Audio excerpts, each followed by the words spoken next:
বন্ধুরা স্কুল অফিসের টিফিনে কিংবা সকালের জলখাবারে দারুণ স্বাদের রেসিপিটি বানিয়ে দেখতে পারো।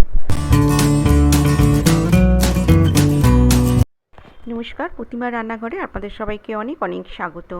এখানে আমি প্রথমে একটা মিক্সির জার নিয়েছি, তার মধ্যে 1 কাপ সুজি দিয়ে দিলাম, সুজি আর হাফ কাপ ওই কাপেরই হাফ কাপ ময়দা দিলাম, আর হাফ ইঞ্চ মতো আদা নিয়েছি, আর 2টো রসুন কোয়া নিয়েছি, আর নিয়েছি একটা কাঁচা লঙ্কা, আর 1 কাপ জল দিয়ে দিলাম।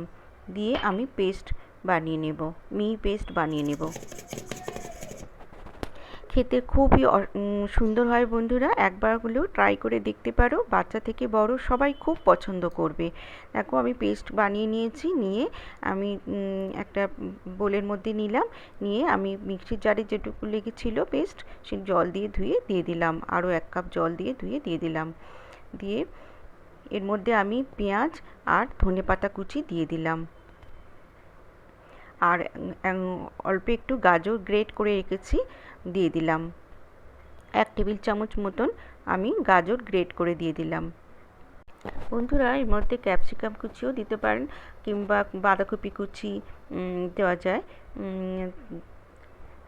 আপনারা যেমন যে সবজি পছন্দ করেন এর মধ্যে দিতে পারেন, একদম মিহি করে কুচি করে। এবার আমি একটু তড়কা দেব, তাই তার জন্যে আমি একটু অল্প তেলের মধ্যে গোটা সাদা জিরে আর কালো জিরে একটু ভেজে আমি ব্যাটারের মধ্যে দিয়ে দিলাম। এবারে আমি কিছুক্ষণ ঢাকা দিয়ে রেখে দিলাম, 5 মিনিটের মতন। এবারে আমি একটা স্টাফিংয়ের জন্য আমি নিয়েছি 2টো আলু সিদ্ধ করে গ্রেট করে নিয়েছি, 2টো ডিম সিদ্ধ করে গ্রেট করে নিয়েছি, পেঁয়াজ কুচি, গাজর কুচি, কাঁচা লঙ্কা কুচি, ধনেপাতা কুচি নিয়েছি। এর মধ্যে কিছু গুঁড়ো মশলা অ্যাড করছি, স্বাদ মতো নুন দিয়ে দিলাম, আর ধনে আর জিরে ভেজে গুঁড়ো করে নিয়েছি 1 চামচ দিয়ে দিলাম, আর দিয়ে দিলাম লঙ্কা গুঁড়ো, আর অল্প একটু হাফ টিস্পুন মতন কাশ্মীরি লঙ্কা গুঁড়ো দিয়ে দিলাম, আর দিয়ে দিলাম কালো জিরে। এবার ভালো করে সব একসাথে মেখে নেব। এটা স্টাফিংয়ের জন্যে আমি ব্যবহার করব। ভালো করে মাখা হয়ে গেছে, মেখে রেখে দিলাম। আর এবারে ব্যাটারের মধ্যে আমি হাফ টিস্পুন দিয়ে দিলাম বেকিং পাউডার। ভালো করে ফেটিয়ে নিলাম।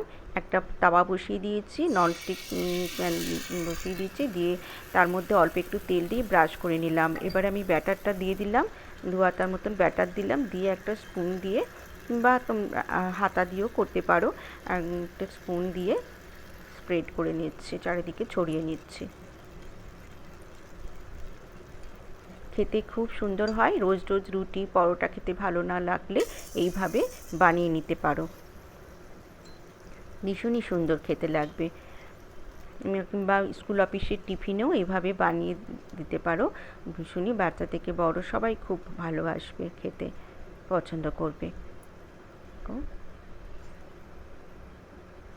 এবার মাঝখানে আমি আলু আর ডিম মাখাটা দিয়ে দিলাম, দিয়ে এইভাবে ফোল্ড করে দিলাম। আমি এক হাতে ক্যামেরা ধরে আছি, তাই জন্যে এক হাত দিয়ে করতে হচ্ছে, একটু অসুবিধা হচ্ছে। এখন এইভাবে ফোল্ড করে নিলাম, নিয়ে এবার আরেকটু ভেজে নেব। আমি একটু তেল ওপর থেকে ব্রাশ করে দিলাম, আর অল্প একটু তেল নিচে দিয়ে দিলাম, একটু ভেজে নেব।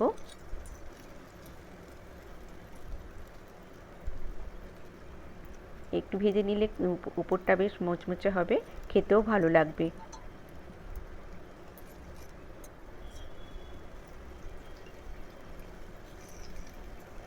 আমার চ্যানেলে নতুন বন্ধু হলে আমার চ্যানেলটিকে সাবস্ক্রাইব করে দেবার অনুরোধ রইল বন্ধুরা, আর ভালো লাগলে লাইক দেবে, আর বেশি বেশি করে সবার সাথে শেয়ার করে দিও।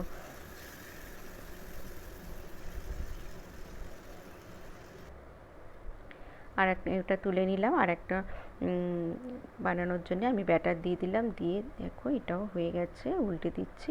1 পিঠ হয়ে যাবার পরে উল্টে দিতে হবে। 1 পিঠ হয়ে গেছে, আমি উল্টে দিলাম, সুন্দর হয়েছে।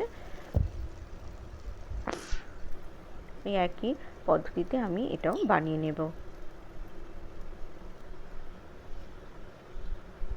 শুধু দেখলে হবে না বন্ধুরা, এভাবে একবার জলখাবারে বা ডিনারে বানিয়ে নিতে পারো, বানিয়ে নিয়ে খেয়ে দেখতে পারো কেমন লাগে। ভীষণ ভীষণ ভালো লাগবে খেতে, এর স্বাদও পাল্টাবে, খেতেও ভালো লাগবে।